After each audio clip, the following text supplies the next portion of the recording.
Okay, calling to order the Joint Committee on Judiciary and Ways and Means. This is the 9:45 agenda.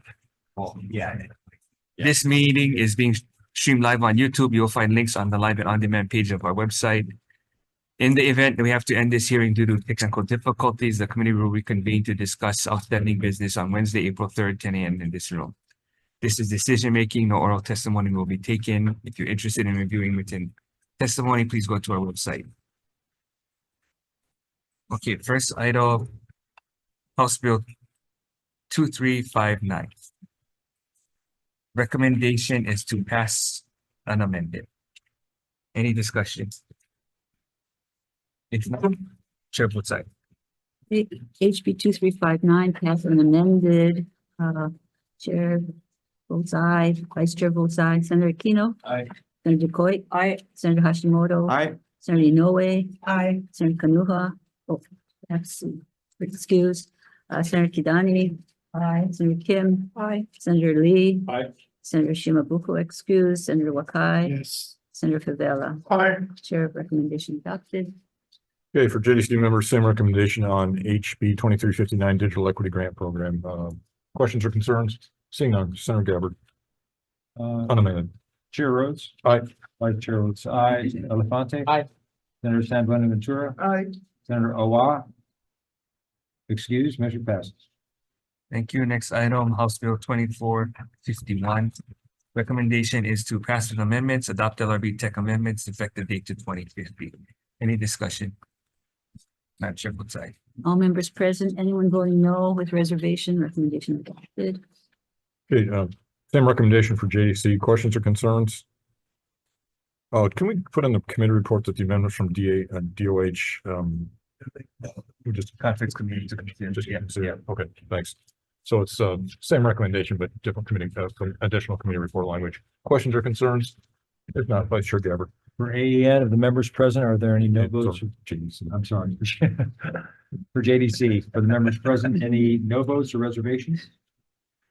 Measure passed.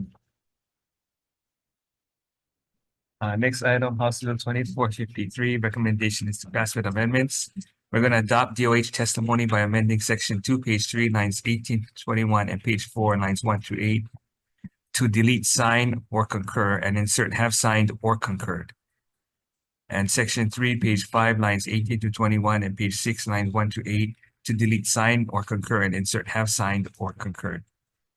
And require the Department of Health to submit a report to the legislature prior to the next legislative session on all transfers between the drinking water treatment and water pollution control revolving funds, and effective date to July 1, 2024.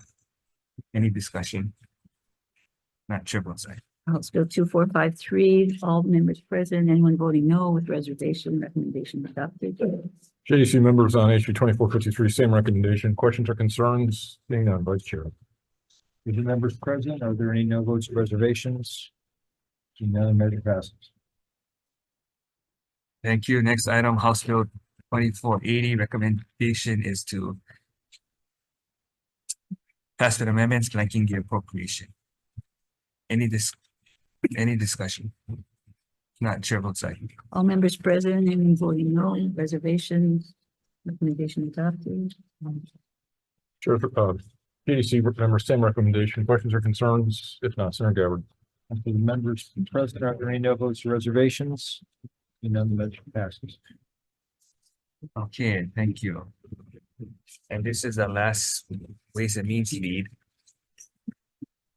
Unfortunately, Chair takes the lead. House Bill 2700. Okay, we'll be adopting, recommendation is to pass with amendments, adopting portions of Hawai'i Electric's proposed draft by amending the following. On part 1, on page 4, adding a definition for an operation date. On page 5, adding a definition for wildfire relief fund and wildfire risk mitigation plan.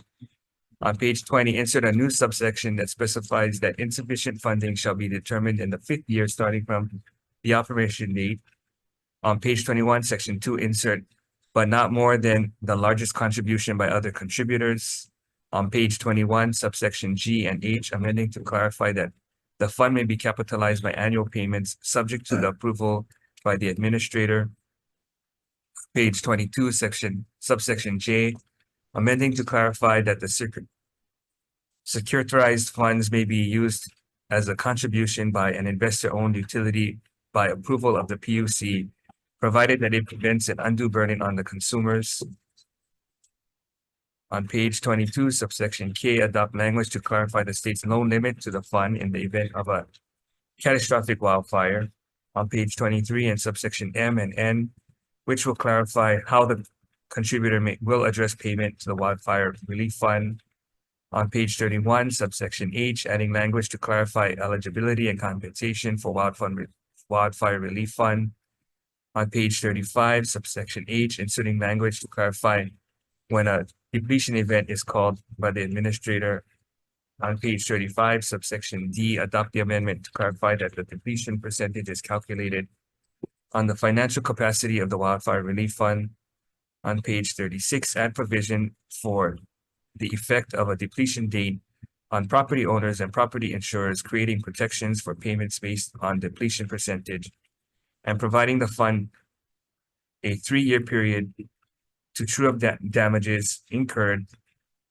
On page 39 and page 40, inserting language to clarify the rights of the property insurer and policyholder rights to subrogation, further clarifying that this part only applies to investor-owned utilities.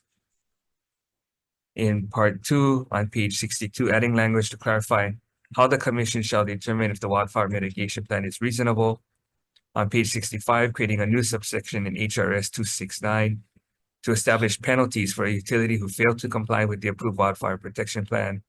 On page 70, adding language that requires the utility requesting to access securitized funds to show a net savings to consumers and reduce rates compared to traditional financing mechanisms.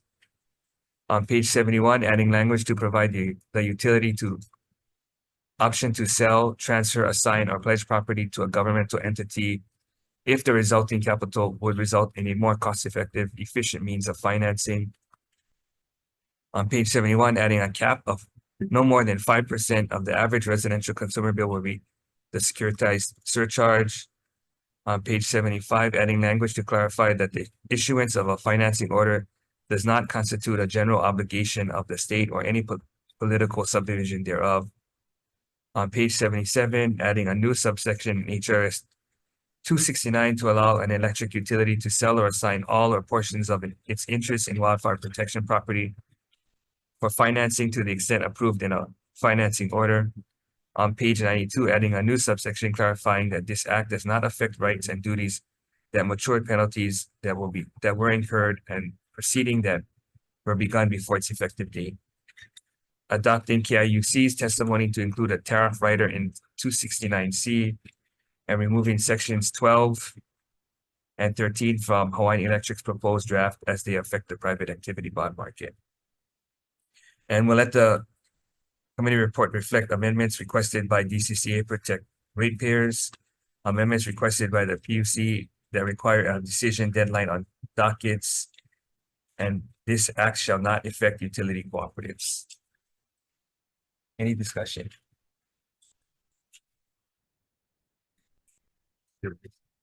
Okay, I'm good. Chair votes aye. Okay. HB 2700 passed with amendments. All members present, anyone voting no with reservation, recommendation adopted. Okay, JDC member, same recommendation. If you'd like me to go through that again. Questions or concerns? If not, Senator Gabbard for the vote. On HB 2700, passing with amendments of the members present, are there any no votes or reservations? Any presence of Senator WA? Measure passes. Okay, moving on to HB 1838. This expands the zoning powers of counties, expands the scope of the transient accommodation tax law that includes certain shelters and vehicles with sleeping accommodations. Recommendation here is to pass with technical amendments only, and we'll leave the defective date there. Questions or concerns? If not, Senator Gabbard. Recommendations to pass with amendments. The members, noting all members present, and are there any no votes or reservations? Hearing none, the measure passes. Same recommendation, ways and means. Anyone voting no with reservation, recommendation adopted. Okay, moving on. Thank you. Moving on to HB 1889. This expands workers' compensation medical benefits for firefighters to include coverage for breast cancer and cancer of the female reproductive organs. Recommendation is to make it effective upon approval. And we do have prior concurrence to do that. Questions or, oh, I'm sorry, hang on just a second. Yeah, that's right. Just to make it effective upon approval. Questions or concerns? If not, Senator Gabbard. On HB 1889 to pass the amendment, the members present, are there any no votes or reservations? Seeing none, the measure passes. The recommendation, Ways and Means. Any members voting no with reservations, recommendation adopted. That's one pass on amended. Yes. That was amended. It was Oh, that's the. No, effective date or effective? effective. Effective. Oh, so this will pass on amended. No, That's it hadn't been Amended? to start with. Okay. Or there was a defective date. Yeah. Next up is HB 2193 relating to fireworks. Recommendation on this one is to. Okay, well, we'll delete the appropriation section. We'll make conforming amendments to the preamble in the section on exceeding the budget. And that's it. Questions or concerns? If not, Vice Chair. On HB 2193 is to pass it with amendments for JDC. Are there any no votes or reservations? No. One no vote for Senator Law, the measure passes. Ways and Means, same recommendation.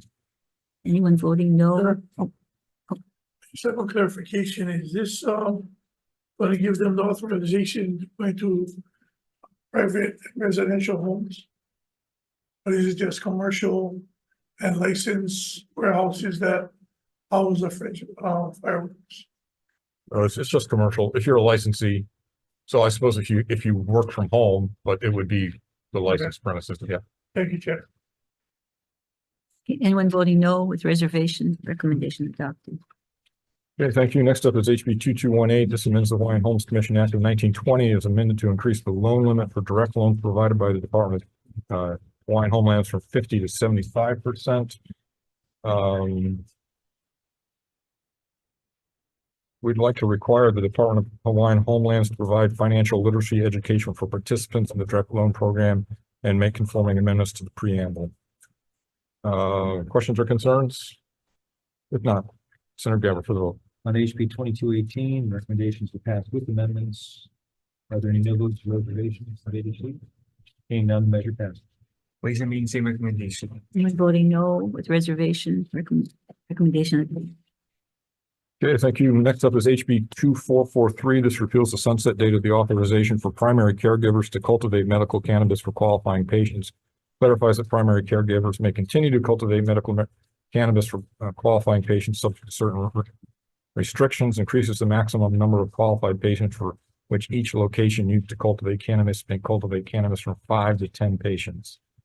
Recommendation on this one is to pass it unamended. Questions or concerns? If not, Vice Chair for the vote. Recommendation on HB 2443 is to pass unamended. Members present, are there any no votes or reservations? No. One no vote for Senator Owa, measure passes. Same recommendation, Ways and Means. Anyone voting no with reservation, recommendation adopted. Thank you. Next up is HB 2471 establishes a statutory framework for inspection of public land leases or licenses by the Department of Land and Natural Resources, including by third-party inspectors contracted by the department. Recommendation here is to make it effective July 1, 2024. And that would be it. Questions or concerns? If not, Vice Chair. On HB 2471 to pass with amendments, are there any no votes or reservations? No. Senator Owa, no vote. Measure passes. Same recommendation, Ways and Means. Anyone voting no with reservation, recommendation adopted. Thank you. Next up is HB 2505, increases the fines for violations of land use laws, imposes enhanced fines for developers and owners of important ag lands who repeatedly use the lands for unintended purposes. Recommendation here is it has an SD1 and a bad date, so we'll move it on to conference and we'll pass it unamended. Questions or concerns? If not, Vice Chair. On HB 2505, recommendations to pass unamended. Are there any no votes or reservations for JDC? Hearing none, the measure passes. Same recommendation, Ways and Means. Anyone voting no? Reservation, recommendation adopted. That concludes our business. We're adjourned. Everybody.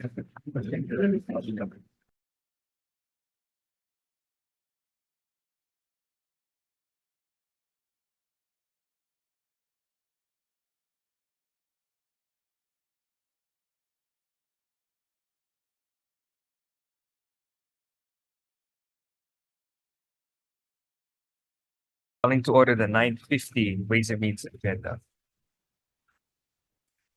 This meeting is being streamed live on YouTube. You will find links on the live and on-demand video page of our website. If we have to end this hearing due to technical difficulties, we'll reconvene on Wednesday, April 3rd, 10 a.m. in this room. If you're participating remotely, in an effort to accommodate as many testifiers as possible, we'll be enforcing a 1-minute rule. A timer will be visible.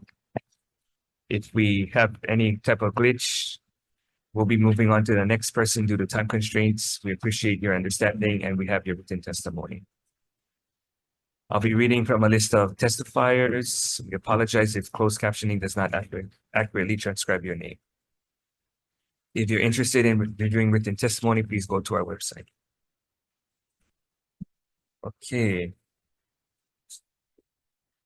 First item is Governor's Message 536. This is for Council of Revenues, Mike Hamasu. See it? Oh, on Zoom. Okay. Good morning. Good morning. So if you can just introduce yourself and tell us why you want to serve on, why you're willing to serve on Council of Revenues. Okay, my name is Mike Hamasu. I am the Research and Consulting Director for Colliers here in Hawaii, which is a commercial real estate brokerage firm. I serve as the real estate economist with Colliers. I've been here for about 23 years now and going on roughly about 28 years of real estate economics research and analysis.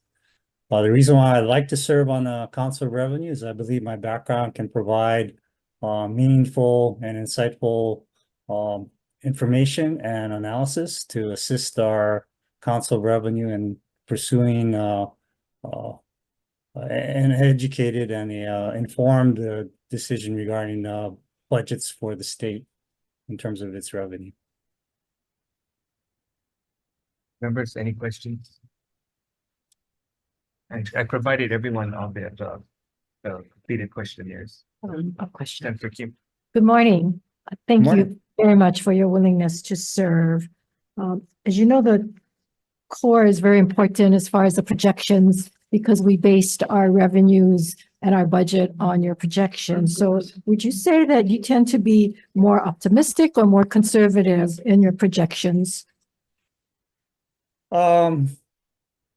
Basically, the information that I obtained is economics and basically information relating to the current environment and future environment for the real estate market for commercial real estate.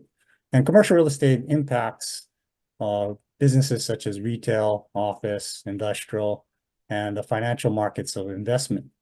So I would not say I'm optimistic or pessimistic. It would be based on the information that I obtain and analyze for not only the real estate market, but also for Hawaii's economy. So ultimately, you know, if you were to say, what's my current appraisal of the economy? I think, you know, based on feedback and insights regarding the Federal Reserve Board's interest rate environment, I think towards the end of the year, we're more likely to see more positive outcome in regards to the economy. I mean, I think it's going to be a lot slower in terms of current growth patterns until interest rates have impacted or has already impacted our economy. But at the end of the day, it's still subjective and you still have to make a judgment and it could be teeter one way or the other.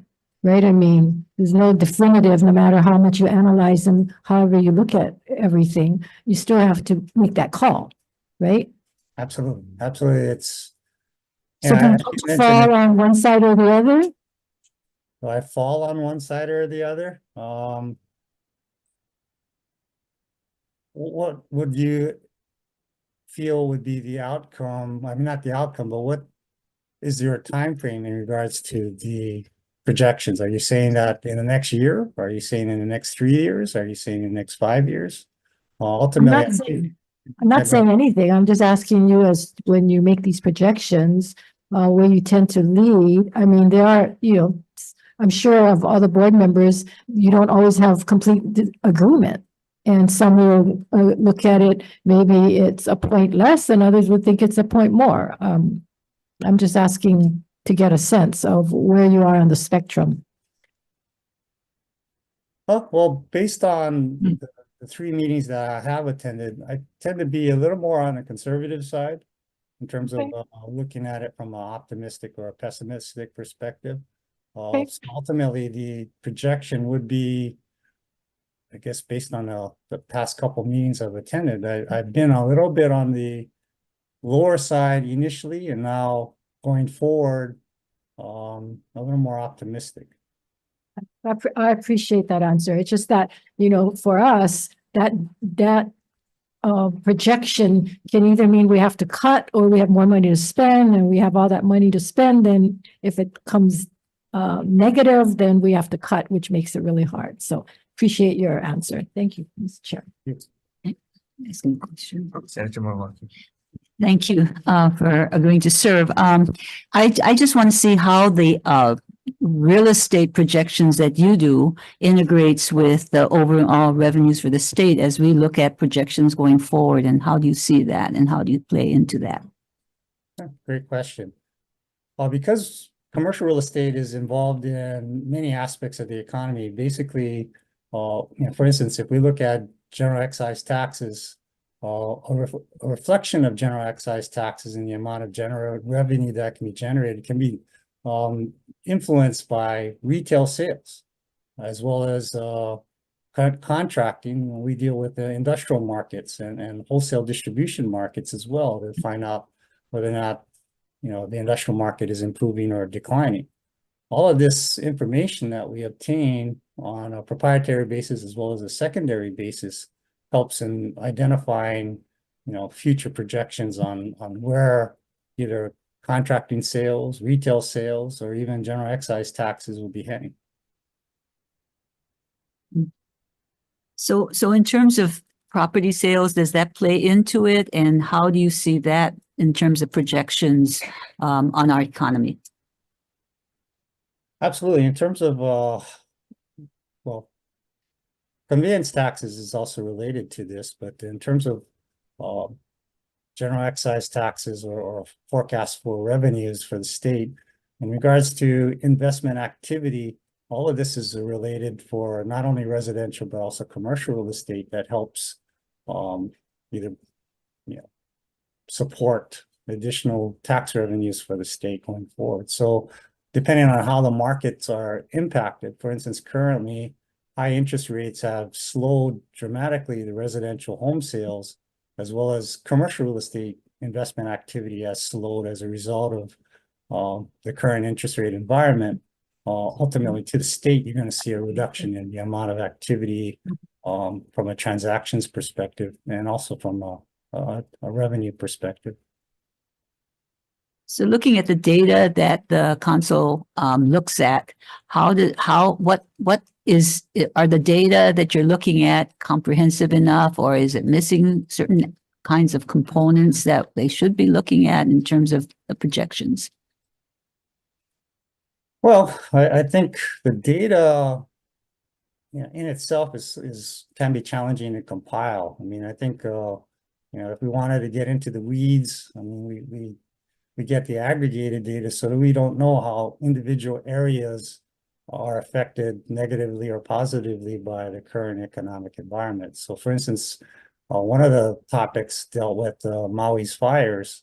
And while we have Maui County and maybe some of the the data relating to Lahaina, we don't know how, I mean, there are questions as to how the fires will impact overall economic growth for the entire state. As you know, Maui is just a smaller portion of one of the islands, or Lahaina is that in fact. So what we're grappling with is how maybe something like this would impact the overall environment for the state. Just one more question. You've been to a couple of the sessions of the council. So do you see anything that you bring to it that could add to it in terms of going forward and being on the council? Well, I think I bring a different perspective. I know we have Christy and Kurt, and they're financial experts.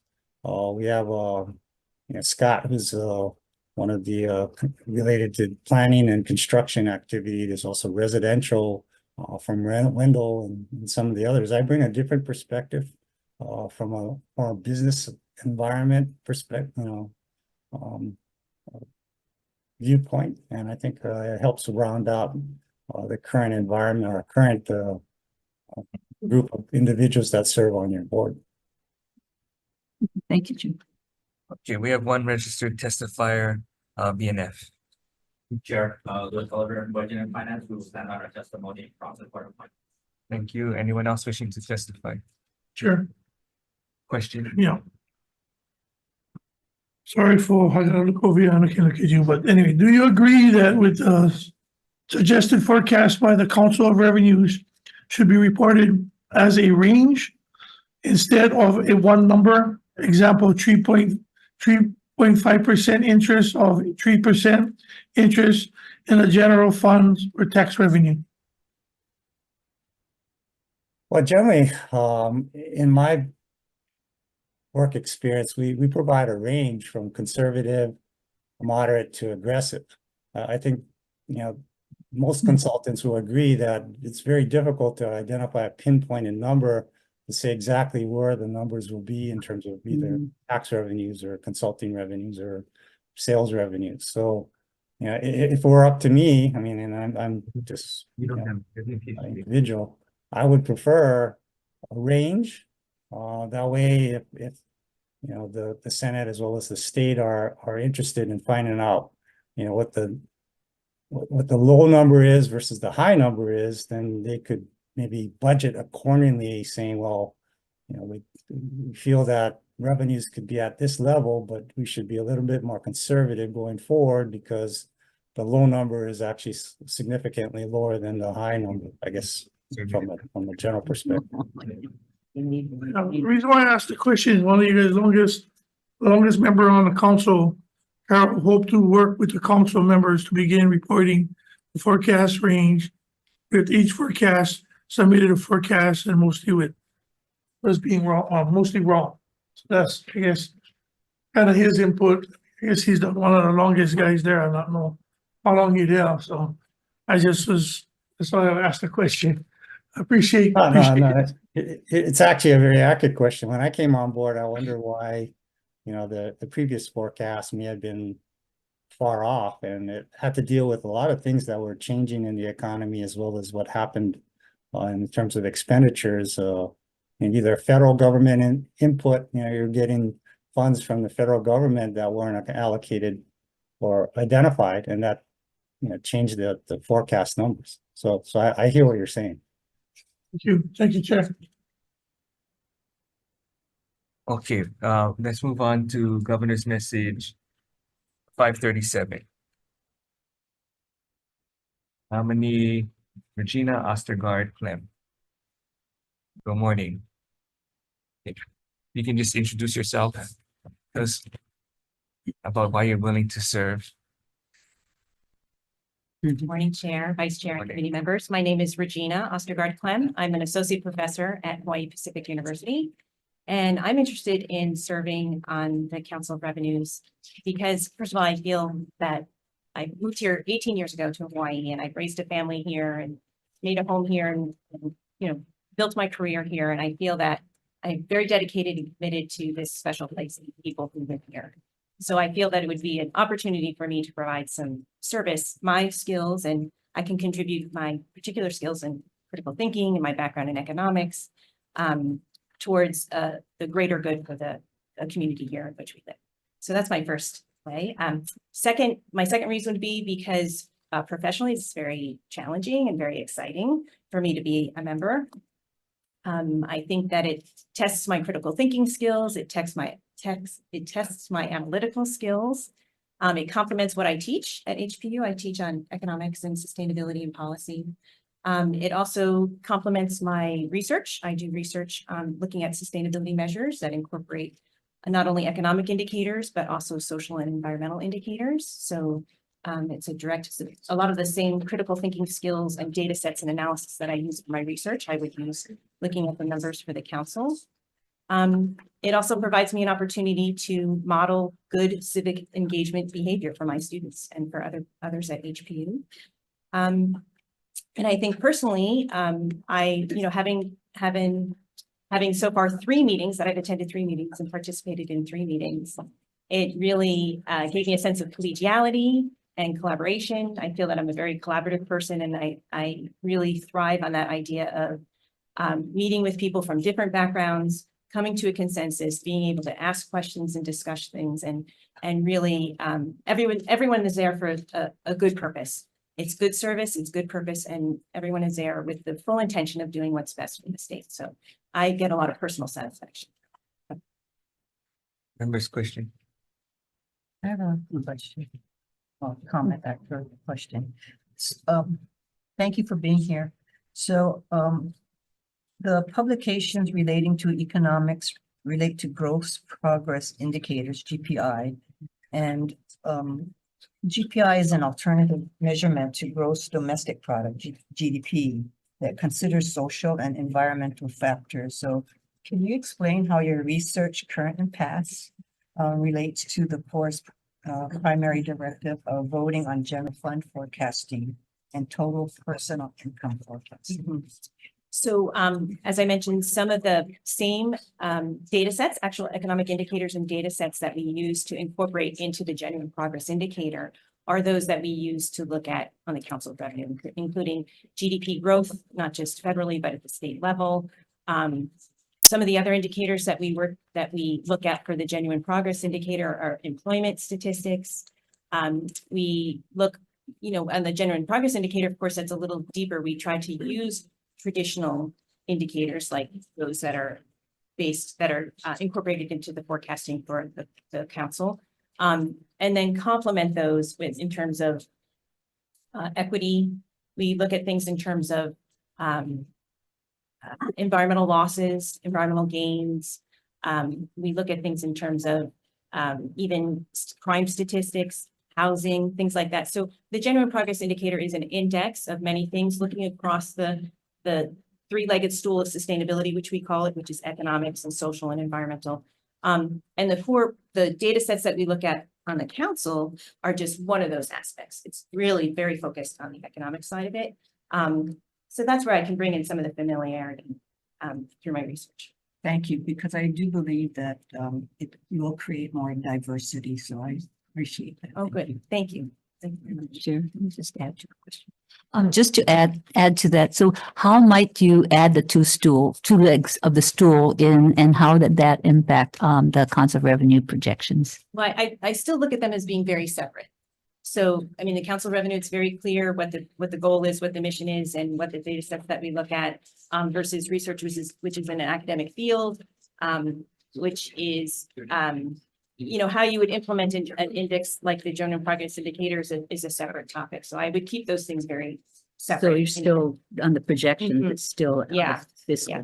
But I think what it does afford me is that because I'm thinking of maybe more diverse topics, or it does afford me the opportunity to ask questions. So, so what about employment? And so, what about equity or things like that? So, but in terms of the very specific work that the council does, none of the data or none of the outputs that come from the genuine progress indicator would change that. But in my mind, it gives me, I think, a more holistic, more systems thinking type of approach. Thank you. Thank you, Chair. Okay, anyone? thank you for your willingness to serve. So you've been serving for 3 months.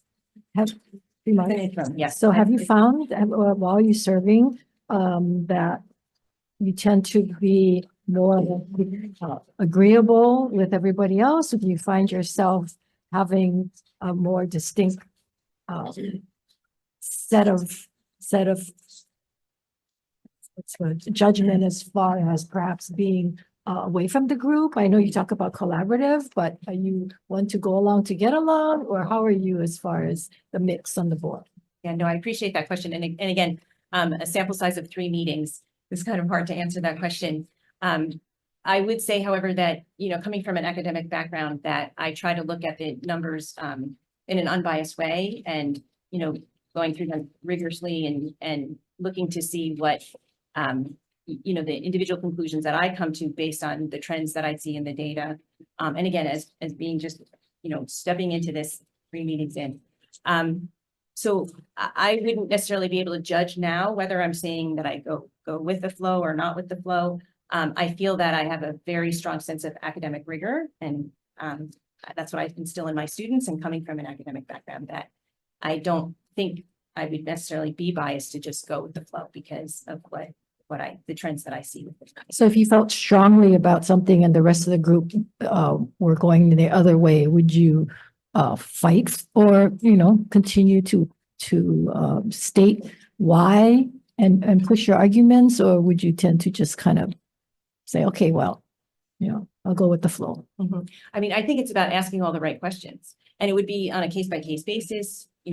We're doing forecasting with a lot of uncertainty. I think, things can change from meeting to meeting. I think the best approach is to go in with clear eyes and to ask good questions and to listen to what everyone else is saying. I have a lot of respect for the other council members. Many people have been doing it a long time. And I think based on my limited sample size of 3 meetings that people are really open for discussion and are willing to listen to other questions and other points of view. So I guess I'm going to ask you the same question I asked the previous candidate. At the end of the day, you find the glass half full or half empty? You should ask my husband about that. No, and again, I would defer to this. It's hard for me to say one versus the other. I think it's, I don't have a track record to look at those things. I think that I try to come into any type of decision making, especially when it's decision making under uncertainty, with what do the numbers tell us? What do the trends tell us? And look at what the numbers say rather than am I always going to be optimistic or am I always going to be pessimistic? It's hard to say because it would change based Oh, on that. because there's a lot of people looking in, a lot of people watching, and what feedback I get is that the core tends to be a little bit more optimistic, that they're more willing to. And I'm wondering, as far as whether the news and the politics affect your folks' final decision, knowing that we have a tight budget, knowing that our carryover is small, and if you folks raise it even by half a point, that's going to give X amount of millions of dollars back into the budget. And then 3 months later, we got a cut and we're out of session. And now the cuts will depend upon the governor's office to make that decisions, when we could have made that decisions had we had a more, I mean, you can't be totally accurate on these projections, but again, it is a fine line as to if you fall on one side or the other. Right. And And understand. if Lois is telling you, we need more money, is that going to influence you? No. Understand. I think there also has been instances where we have asked questions of each other just within our dialogue in the meetings, that, it's like, we'll start maybe going down the road with the discussion about like, well, what about this? And what about this? And invariably somebody will say like, nope, that's not what we're supposed to be looking at. That's in the future. That's happened in the past. Can't influence us. So I think, at least, again, based on the limited 3 meeting sample size, that I felt very good about the fact that people are willing to ask those tough questions and come to consensus. Appreciate your answers. Thank you. Yeah, thank you. Thank you. My staff checked 2022, and core was conservative that year, about 250 million. So that's not too bad. That's actually pretty close. But there are a lot more consequences for being overly optimistic in this case. Yeah. And I think, and I wrote in the questions that I answered for you, I think I made a statement that, at least personally for me, that I think there's a lot of value as a member stays on to look back at the, post and look at those numbers. And Department of Taxation does provide us with those numbers, but I think maybe there is a better role for us to take stock of what's happened and, learn from what's happened in the past. Of course, then you can't predict amount of fires, or you can't predict COVID or anything like that. So, but I think a better informed decision making could come from looking backwards and a little bit harder at those numbers. Well, you have a core member who's been there a long time and he has a lot of past he can look back on, Yeah. which we'll I ask him heard about. all the time. So Yeah. thank you. They don't, I try to call and they don't even listen to me. I'm like, I think you're too optimistic. I think you're too optimistic. I never called him. How come you don't get? But they don't listen anyway. It doesn't matter. But I just, and all I'm saying is like, I'm actually doing the opposite, saying, hey, that's too much. Any other questions? Thank you. Okay, thank you for your consideration. Oh, wait, we have DNF. Chair, the department will stand on its testimony. Oh, so yeah, now we know why. Okay, Hawaii Green Growth. And John Kotanda, all in support. Okay, GM 538, Carabano for Council Revenues. Good morning. I think you're a familiar face, so I don't know if there's going to be that many questions. Welcome back. You can be brief. You're still here. Thank you, Chair, Vice Chair. Yeah, if, He's certifiable for wanting to do this. Yeah. yeah, I think that's probably true. Actually, I do have a lot of experience on the floor and I did suggest that we should be producing a range of forecasts, and it's something that we're actually are doing internally now.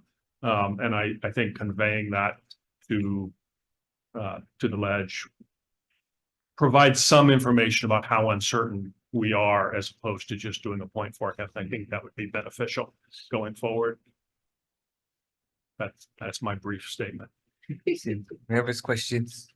Well, does it make sense? Just one question. Does it make sense to go back and look at how close you were to Oh, sure. reality and No, see where we absolutely. go forward? That's actually where, when I first moved to Hawaii over 30 years ago, that was what my academic research was about, was really looking at how economists formed forecasts and how well they did. And of course, as you well know, the track record's not that great. But looking back and trying to understand why you made mistakes in the past is important. So just one question to follow up. So what components led you to be close to or far from the projections that you had with reality? Oh, geez, the list of things that. So a lot of Yeah. a lot of all kinds variables, of Oh, it things. could have So, just been what happened in yesterday's news. like I mean, emergencies. yeah, I mean, this is, unfortunately, this is not engineering, right? It's not hard science, it's a social science, and everything matters. And, you can go back to just shifting of tax refunds, right? Like during the pandemic, shifting of when people had to pay. And then the other thing that has changed dramatically over the last few years is the individuals and businesses' estimates of taxes have swung dramatically to where we're seeing much larger share of our total tax revenue that are showing up in April. And which suggests that this, we don't know whether this April is going to be the same way and we're going to have a really big tax take, or are we going back to normal, right? The pandemic sort of broke everything. And that's just one example. And obviously you could go back to the Great Recession, the other really big errors. And that really had to do with just not, I think the council as a whole, not recognizing how fast the economy could deteriorate. And, not having been through an experience like that in Hawaii, where you saw that big of a global financial crisis that was coming from housing. There are plenty of different examples. Senator Kim. So Carl, you've been serving, what, 29 years? The 20. I think my first year was 1997 and I had 1 year off. So Okay, so Yeah, I'm an old 26 man. years, 26 years. Is there term Well, you were in limits? high school. I mean, not term limits, but you know, on the boards, they can serve two, but there's none for the court. I don't think there's any rules about consecutive. Otherwise, I would have violated them.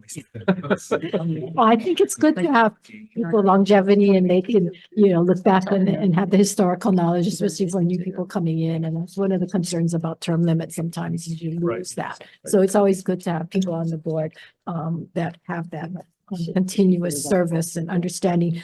Do you ever look back as to how your or the Corps' projections have been in relative to the way the rest of the states have gone? You know, we tend to lag behind any kind of recession and so forth. And is there a pattern when you look back as to say, well, you know, we were more optimistic, the rest of the country lagging, or we were with the country, but yet it took us longer? Is there a pattern? So I think the primary pattern, and actually Pew Research has done analysis of state tax forecasts over the years. And what you tend to see is that all the states sort of make big forecast errors in the same direction at the same time, right? Whether it's the Great Recession or the pandemic or coming out of the pandemic, right? You think we were conservative in 2022. I think we really underestimate tax revenues in 2021, and all the states were in the same boat because it's similar forces that are driving things. Do you think that it's better for the state when you under project versus over project? Is there So that's a great question, and actually it's one that has come up in council meetings in the past, and my position has always been our only job is to be as close to correct as possible. Yeah.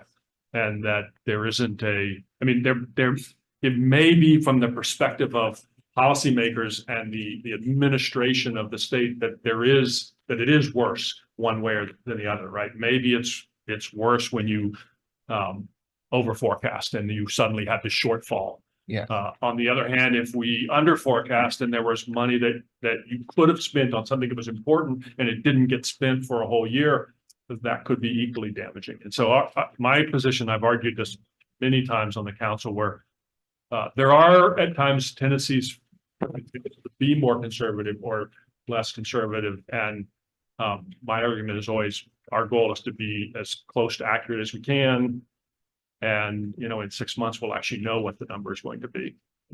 So I guess my last question is, so over all of your years serving, I don't know if you've analyzed your projections and how accurate or how close you were, but would you say that it tends to be more of a conservative projections, or you tend to fall on the more optimistic projections over your career on the Corps?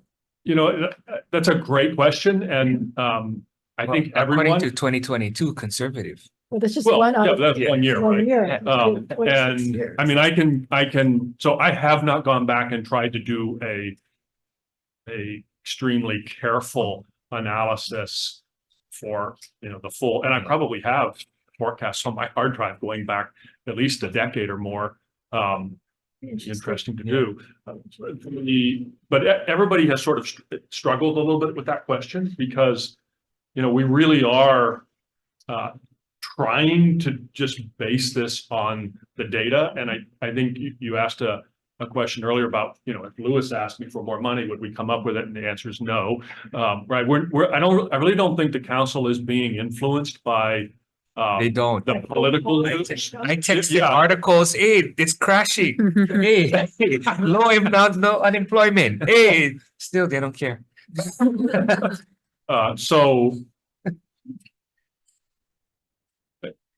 I guess I would say I really am pretty much right down the middle. That's my sense. Okay, I know I said that was the last question. I lied. So and you don't have to answer this question. When you found that you've been off on the projection, one way or the other, do you feel bad about it at all? Or Oh, absolutely. Yeah, of course. I mean, it's your job, right? I mean, your goal is to get it right, and yeah, particularly when it's a big error. Yeah. Thank you very much. Okay, Yes, we only sure. got 30 minutes Yeah, left. And we got just one question, since you've been here a while. bills. Is there a period of time that you can recollect that it was a tumultuous year of your projection that threw off something that was kind of very challenging? And I kind of think about the time the stock market died. And maybe it wasn't at that time. I mean, I think you can come up with multiple examples. COVID was definitely one of them.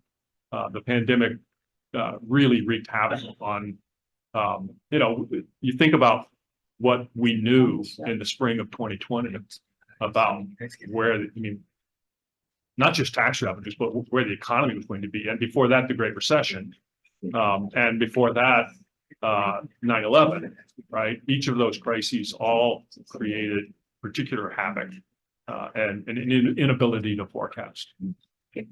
Okay, we just need everybody to be brief from now on, just because we have 8 bills in 25 minutes, and it's still a hearing.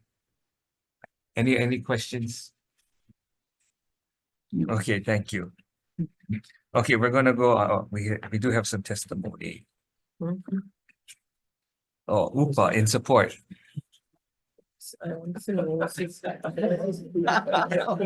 UPA, not DNF. See, he must have been overly conservative. Yeah. Okay, next item. House Bill 1760. We have HHFTC.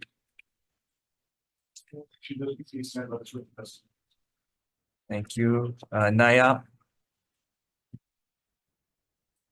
And then we have 3 testifiers with written testimony. Anyone else wishing to testify?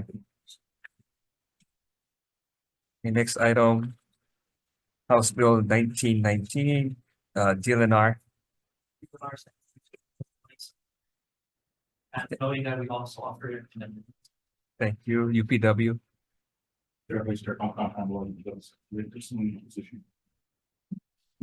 Thank you. HGA. Thank you. Kama'aina Voters.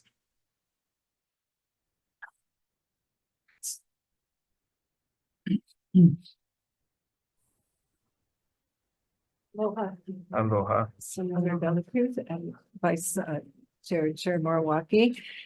Each of all the senator members today, I appreciate you being here, and each of your votes really matter today if this bill goes forward or not, and we are opposing it as voters. So I'd like you to note that there were over 45 opposed testimonies today, including unions, voting groups, fishing groups, and individual citizens that oppose this bill. And it came over from the House as including harbors less than 900,000 population, but last minute, Hawaii and the Oahu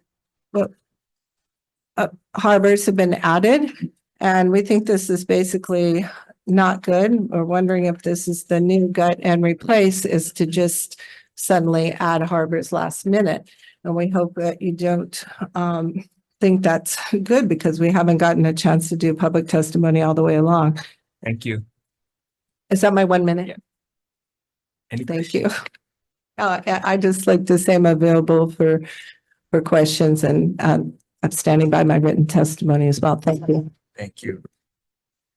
Okay, we have about 45 written testimonies. Anyone else wishing to testify? State. Yeah, go ahead. Yes, this is Arlene Velasco. I'm the chair of Oahu Surfrider, and we strongly oppose this bill. This is nothing short of an attempt to privatize the harbor, which will result in the public not having free access to parking and possibly not even free access to the beach itself. And there's a very popular surf right there. In addition to opposing the lack of access of the public. There's also the issue of terrible mismanagement of the harbor. All you have to do is walk down there and see the dilapidated buildings, the lack of a pump out station, the lack of a fuel station, all of which are in opposition to the Federal Clean Air Act, and the city is actually liable for violating that Federal Clean Air Act. So I strongly recommend we get new management of the harbor. I think that's what the bill tries to do. Thank you. Public. Thank you. Margaret Hallahan. Okay. She's not present on Zoom. Christy Chung. Christine Chung. No. I think it's not here. Clayton Kubo. No. Nick Croft. Oh, Jim. Hello, can you hear me? Yes. Aloha, Chair, Vice Chair, and Committee. Thank you so much for having me today. My name is Nick Croft. I am from Kauai, and I heavily oppose HB 1919. It's just such an unclear, vague bill of like, if it does pass, like, what happens? Who owns it? Does someone from California come in and own it? And now we got money going out of state, and it's just so many questions I have that I've been trying to ask and I haven't gotten answers to. When it comes down to it, it just needs to stay open to the community. Like, don't segregate us. Let's all work together, everybody as a community, instead of trying to privatize it to some off-island people or something like that. Keep public land and just keep public lands public. That's why they're public, so everyone can use them. I mean, if you start privatizing public harbors, what's next? County parks, state parks? Is Waimea Canyon going to be privatized? The Kauai Police Department? Like, that's just keep it public, please. And yeah, thank you for your time. Well, Thank you. Jesse Croft.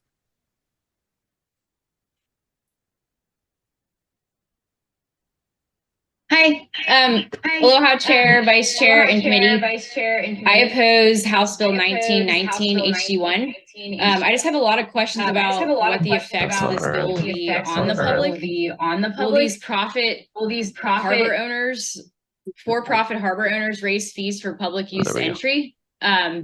Will these commercial operators still be able to operate? And why are we making a public place for profit? If the DLNR can give a harbor away, what's to stop them from giving away a state park? Thank you for your time. Thank Aloha. you. Robert Dewar.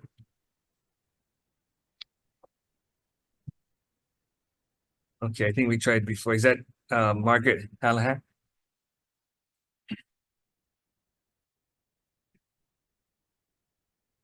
Yeah, go ahead. Yeah. Hello, testing. Can you hear me? Yeah, go ahead. Yeah, go ahead. Okay. Aloha. Thank you for hearing me. I am opposed of 1919. I'm a boat captain. I've been in a lot of the harbors on the different islands. And I think that this would be really just taking land from the people and water access. I think it's really important that everyone gets water access in Hawaii, and that privatizing like this would not be helping the people of Hawaii get back onto the water. You hear a lot about stolen lands, but you don't really see land getting stolen in front of you. And I think that the vagueness of this bill is really set up for creating too much power with no oversight in hands of government workers that may not have the interest of the actual individual public.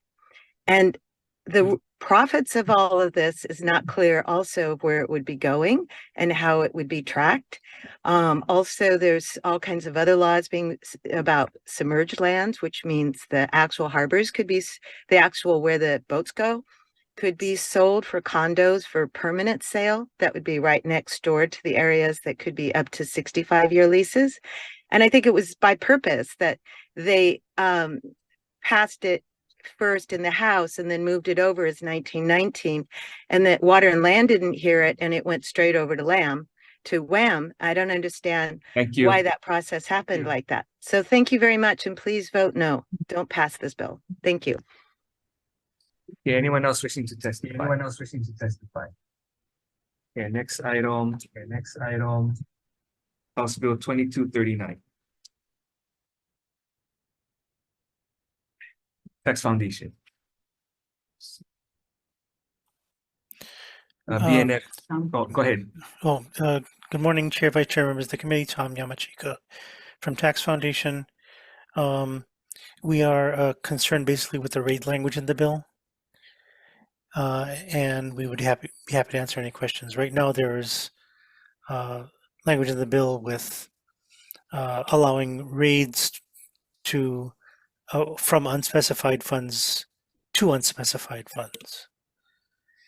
Thank you very much. I'd be happy to answer any questions. Thank you. Okay, next item, House Bill 2377. Corrections.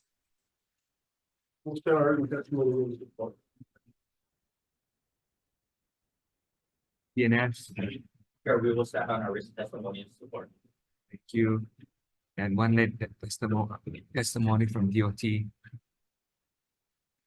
Okay, next item, House Bill 2404, GO tax.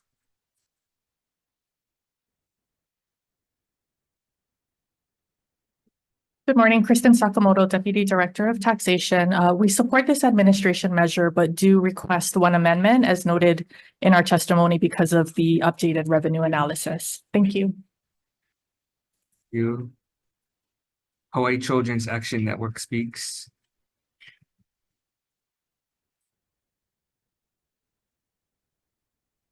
Aloha, Chair, Vice Chairs, members of the committee. Nicole Wu from Hawaii Children's Action Network speaks. Thank you for hearing this bill. We agree with Department of Taxation's amendment to remove Section 1, especially in the tight budget session. It's a lot of money. Our estimates from the Institute for Taxation and Economic and Policy in DC is that it's about $200 million to those at the top. My testimony is on pages 21 through 26. It shows all of our numbers, which comes from DC. We do support strongly Section 3, the Child and Dependent Care Tax Credit. That's finishing something you started last session. And we have some alternative numbers if you do want to reduce the cost of it by phasing it out for those at the top to target it better at middle class families. So thank you very much. Thank you. AARP.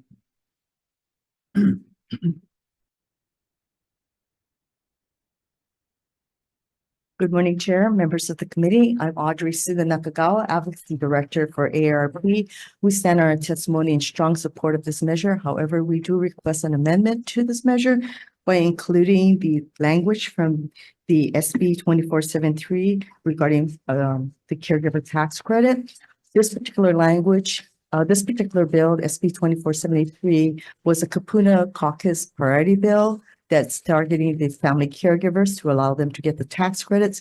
However, it was not heard by the WAM committee, but it was definitely passed by the Senate Ways and Means, Senate Health and Human Services.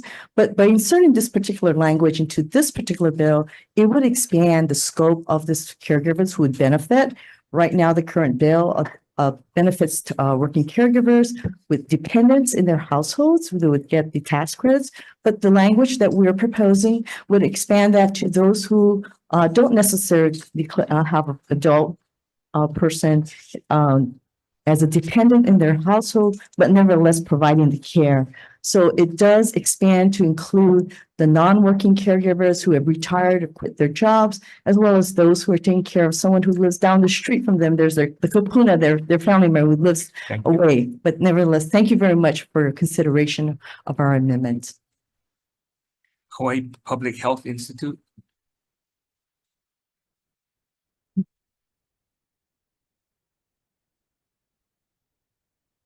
Hello, Chair, Vice Chair, members of the committee, Nate Hicks, Hawaii Public Health Institute, offering comments on this measure.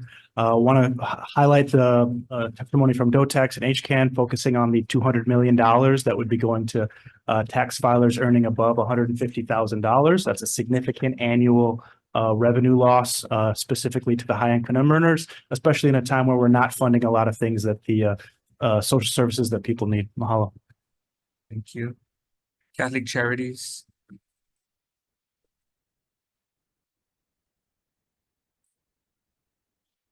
Aloha Chair, Vice Chair, and members of the committee. I'm Betty Lou Larson for Catholic Charities Hawaii. We really urge you in this bill to focus on the middle class and the tax relief needed for them and for caregivers. And we feel that it's not the right time to pass Section 1. The cost is too great. And we know you have very tough economic decisions to make this year. And we feel it should be focused on that eldest population, the real needy population who are struggling. We also want to support ARP's amendments because we feel that there are a lot of caregivers who have a lot of expenses, but they're not working. They're actually more at risk for economic stress because they don't have a job, and yet they're paying for care. They're having to buy a lot of supplies, expensive medical supplies for the people that they care for. So we ask that you include all family caregivers as well as those who are working. Thank you very much.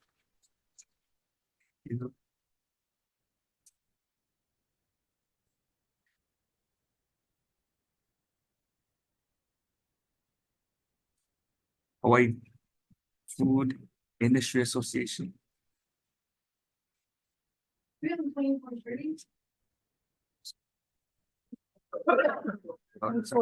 Tax Foundation. Tax Foundation. Thank you, Chair, Vice Chair, members of the committee. Tom Yamashika from Tax Foundation. Our primary concern is with the number of blanks in the bill as it now is before you. In Section 2, for example, all of the rates have been blanked out.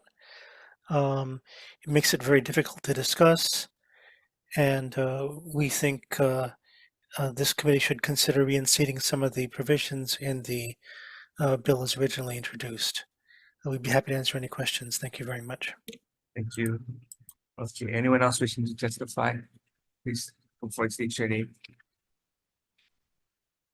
Good morning, Chair, Vice Chair, and members of the committee. My name is Devin Thomas, speaking on behalf of Hawaii Appleseed. We have offered comments on this bill, and we have written testimony submitted already. But I want to reinforce HCAN's point about the Child Independent Care Tax Credit being an overdue fix that should be implemented in order to serve our working families best. We also want to highlight the fact that there's going to be, multiple massive revenue needs this session, and HB 1660, which would tax capital gains at the same rate as ordinary income, offers a means of generating the revenue needed to pay for things like the Maui wildfire relief. So we would strongly encourage this committee to consider that as well. Thank you. Thank you. Anyone else wishing to testify? Okay, next item, House Bill 2430, DOE. DHS. Thank you. Hawaii Children Action Network speaks.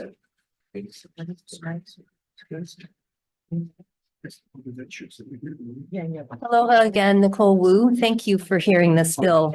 We all know how much groceries have gone up in the last few years, and our families are struggling to afford them, especially the lower income families who get free or reduced price school meals. Most of them don't have access to that kind of support during the summer. So Summer EBT, which this bill is about, is a brand new federal program that gives lower income parents a debit card to buy food during the summer to fill in that gap.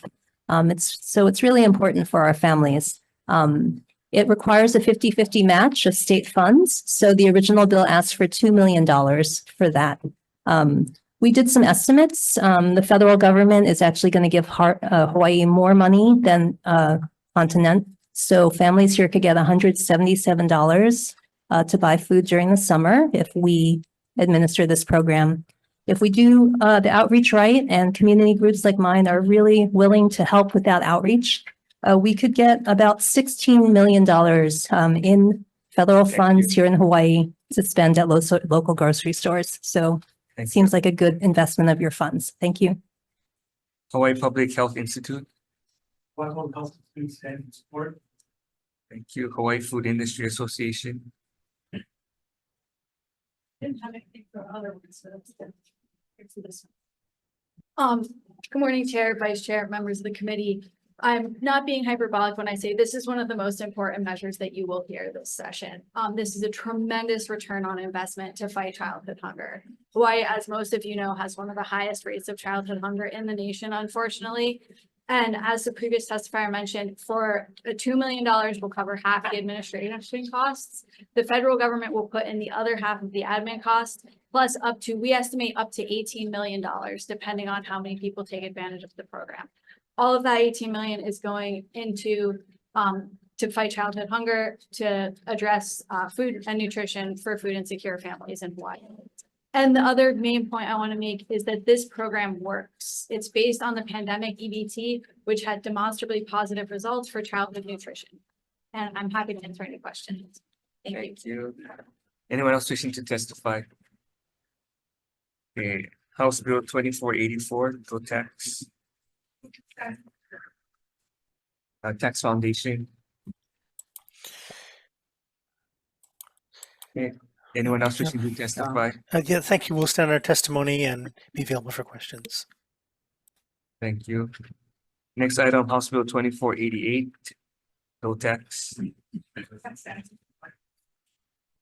Tax Foundation. Thank you, Chair, Vice Chair, members of the committee. Tom Yamachika from Tax Foundation. We'll stand our testimony and be available for questions. Thank you. Okay, anyone else wishing to testify on that last item?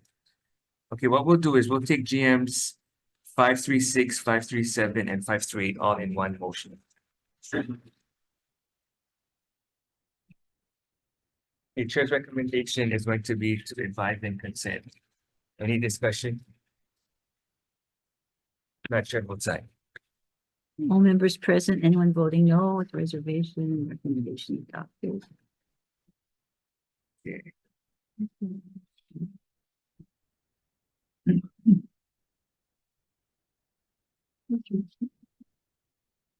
Okay, so the rest of the measures will defer till Monday, April 1st, 10:50 in this room. Okay, thank you. All right.